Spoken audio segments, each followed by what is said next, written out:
જોઈએ સમાચાર વિસ્તારથી। સરકાર દ્વારા જાહેર જગ્યાઓ પર ધૂમ્રપાન પર પ્રતિબંધ ફરમાવવામાં આવેલ છે।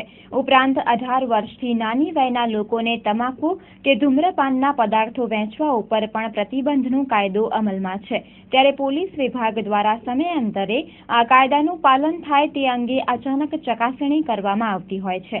તેવામાં ભુજ પોલીસ વિભાગ દ્વારા આ કાયદાના પાલન અંગે જુદી જુદી જગ્યાઓ પર અચાનક તપાસણી શરૂ કરવામાં આવી હતી, જેમાં 6 જેટલા લારી ગલ્લા ધારકો પાસેથી ઉક્ત કાયદાના ભંગની જોગવાઈ હેઠળ દંડની વસૂલાત કરવામાં આવી હતી।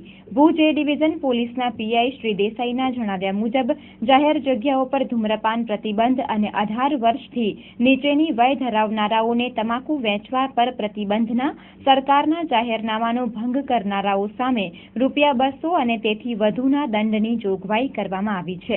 તે અન્વયે ડીએસપી શ્રીની સૂચના મુજબ ચકાસણી કરતા જુદા જુદા સ્થળોએથી 6 જેટલા લારી ગલ્લા ધારકોએ જાહેરનામાનો ભંગ કર્યા હોવાનું ધ્યાને આવતા તેઓની પાસેથી દંડ વસૂલવામાં આવ્યો હતો।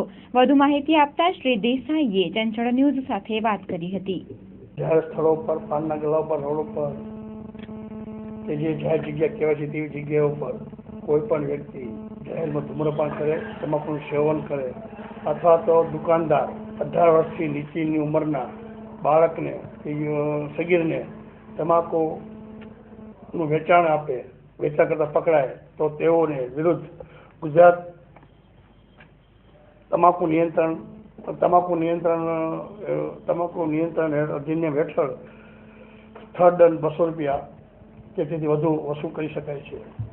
અને તેની કાર્યવાહી ગઈકાલે અમોએ સરપત નાકાની આજુબાજુમાં કરતા સલીમ ગફુર મણિયાર, મુસ્તાક મુબારક બાવા, ગની હાજી હર્ષી, સિદ્દીક સંદીપ મણીલાલ ગાયકવાડ, પ્રેમજી લાલજી સતવારા અને જત કાસમ ખમીસા વિરુદ્ધ સ્થળદંડની પાવતી ફાડી અને તમામ 6 ઇસમો પાસેથી ₹200 કુલ ₹1200 દંડ વસૂલ કરવામાં આવેલ છે।